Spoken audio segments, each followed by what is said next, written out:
This is Land of Havilah, Isaiah 14. In the last chapter, it was the day of Yahweh. There was terror and destruction. The Babylonian invasion to come would be a picture of the great and terrible day of the Lord. But eventually Babylon would be destroyed, according to Isaiah's prophecy. Now more prophecy for Israel and Babylon, that after all this is over, Israel will recover and Babylon won't. First, the positive word for Israel, verse 1. For Yahweh will have compassion on Jacob and will yet choose Israel and set them in their own land. The foreigner will join himself with them, and they'll unite with the house of Jacob. The peoples will take them and bring them to their place. The house of Israel will possess them in Yahweh's land for servants and for handmaids. They'll take as captives those whose captives they were, and they shall rule over their oppressors. It will happen in the day that Yahweh will give you rest from your sorrow, from your trouble, and from the hard service in which you were made to serve. Comments verses 1 and 2 were fulfilled when Cyrus the Great issued his edict in 539 B.C. that the Jews could return to the Promised Land. The book of Ezra records the details of that return. Getting to some specifics of the return, in verse 1, the foreigner will join himself with them, and in verse 2, the house of Israel will possess the foreigners for servants and handmaids. That fulfillment's recorded in Ezra 2, 64 and 65, which says that 42,360 Jews returned to the Promised Land in the first wave, and with them 7,337 servants, which we can assume were foreigners since they were numbered separately from the Jews. In addition to the historical fulfillment of verses 1 and 2, there's also the millennial fulfillment to keep in mind, that after the terrors of the Great Tribulation, Israel will dwell securely in the land, Ezekiel 34:28, and all peoples, nations, and languages will serve the King of Israel, the Lord Jesus Christ, Daniel 7:14.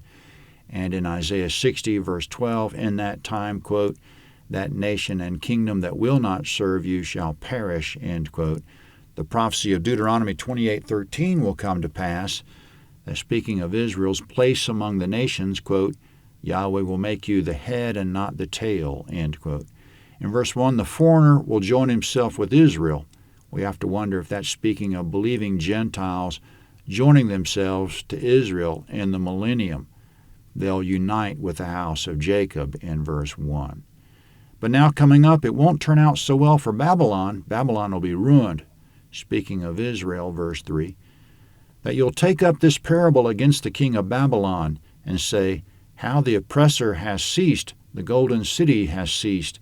Yahweh has broken the staff of the wicked, the scepter of the rulers, who struck the peoples in wrath with a continual stroke, who ruled the nations in anger with a persecution that no one restrained.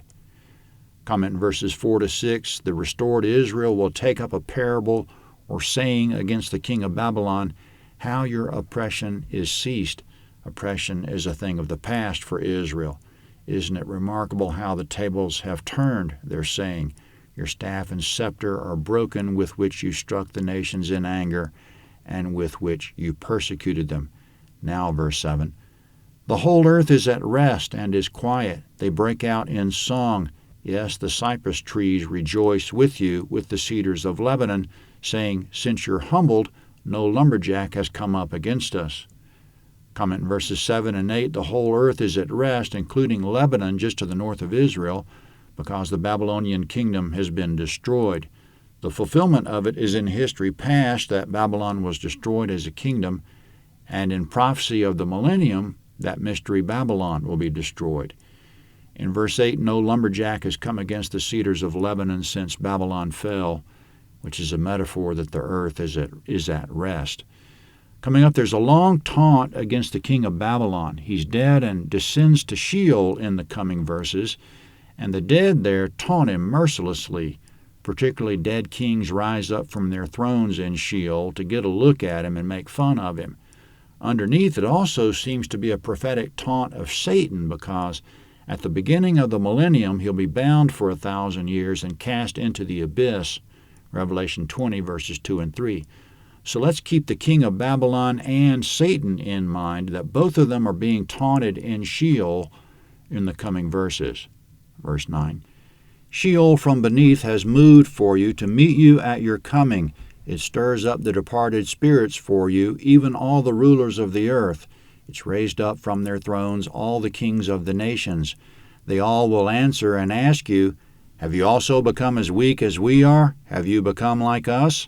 Your pomp is brought down to Sheol with the sound of your stringed instruments. Maggots are spread out under you, and worms cover you. How you have fallen from heaven, shining one, son of the dawn.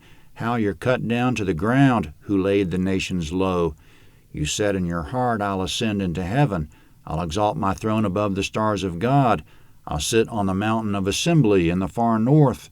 I'll ascend above the heights of the clouds. I'll make myself like the Most High. Yet you shall be brought down to Sheol, to the depths of the pit. Those who see you will stare at you. They'll ponder you, saying, is this the man who made the earth to tremble, who shook kingdoms, who made the world like a wilderness and overthrew its cities, who didn't release his prisoners to their home?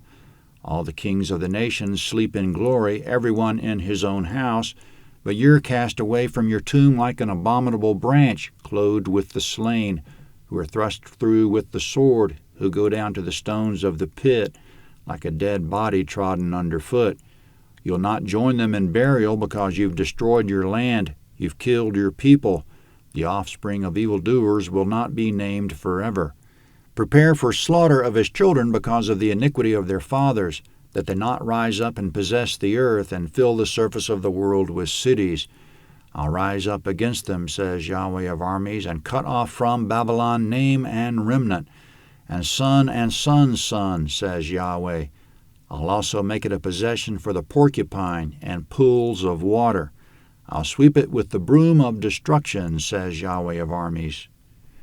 Comment verses 9 to 23 we just read, the king of Babylon is ruined and Satan is ruined. In verse 10, there's weak as dead kings.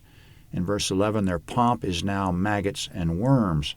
In verses 13 and 14, they said to themselves they would ascend to heaven and make themselves like God, which takes us all the way back to Genesis 11, that in Babel the people said they would build a city and a tower to heaven.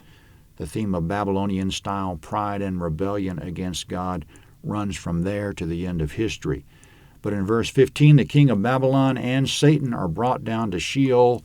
In verse 16, those who see them in Sheol are amazed how weak and powerless they look. In verses 20 to 22, their offspring are evildoers who will be slaughtered, never more to be mentioned, and they won't rise up to possess the earth, because in verse 22, Yahweh has risen up against them to cut off from Babylon name and remnant, to make a purge of evil forever. Yahweh will sweep Babylon with a broom of destruction in verse 23. Now speaking of the Assyrians who conquered the northern kingdom during Isaiah's lifetime, this was before the Babylonians were a factor, verse 24. Yahweh of armies has sworn, saying, surely as I have thought, so shall it happen. As I have purposed, so it shall stand, that I'll break the Assyrian in my land and tread him underfoot on my mountains. Then his yoke will leave them, and his burden leave their shoulders.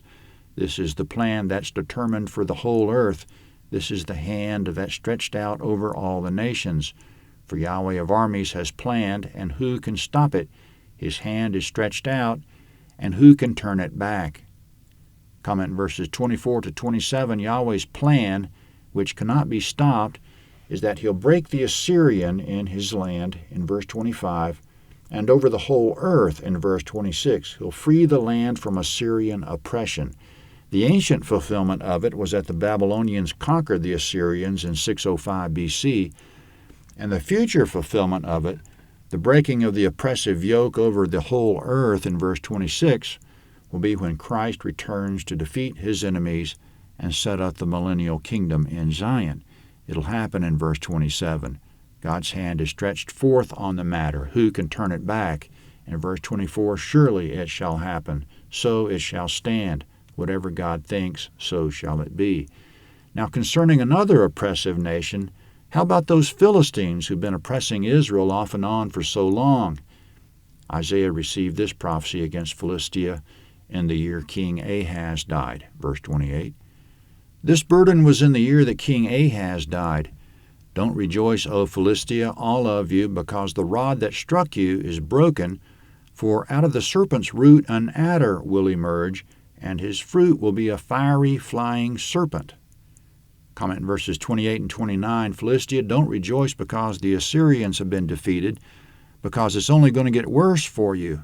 In fulfillment of this, the Philistines entered the dustbin of history in process of time when the Assyrians subjugated them, which Isaiah witnessed. Then further, when the Babylonians entered the picture in 604 BC, about 100 years after this prophecy, the Philistines tried to rebel against Babylonian king Nebuchadnezzar, but he destroyed them, including the Philistine cities of Ashkelon and Ekron, and from there the Philistines faded from history. So chalk up another one for Isaiah. The adder that struck Philistia in verse 29 was Assyria, but then came the flying serpent that finished them off, which was Babylonia. Still speaking of the destruction of Philistia, verse 30, the firstborn of the poor will eat, and the needy will lie down in safety, and I'll kill your root with famine, and your remnant will be killed. Howl, gate, cry, city, you're melted away, Philistia, all of you, for smoke comes out of the north, and there's no straggler in his ranks. What will they answer the messengers of the nation? That Yahweh has founded Zion, and in her the afflicted of his people will take refuge. Comment in verses 30 to 32, which is the end of the chapter. The destruction of Philistia, like the destructions of Assyria and Babylonia, all of them oppressors of Israel, their destructions are foreshadowings of what Yahweh will do in end times. He'll destroy the oppressors of his people. In verse 32, Yahweh has founded Zion, and in her the afflicted of his people will take refuge. Jesus will return to found Zion. He'll rule from there over the earth. In verse 30, there's good news for the poor and needy in Philistia who are humble in the sight of God. God will spare them, quote, the firstborn of the poor will eat, and the needy will lie down in safety, end quote. But the root and remnant of Philistia will be killed. That is, none of the haughty and oppressive spirit of Philistia, Assyria, Babylonia, or the world will survive the coming purge. Isaiah 15 is next.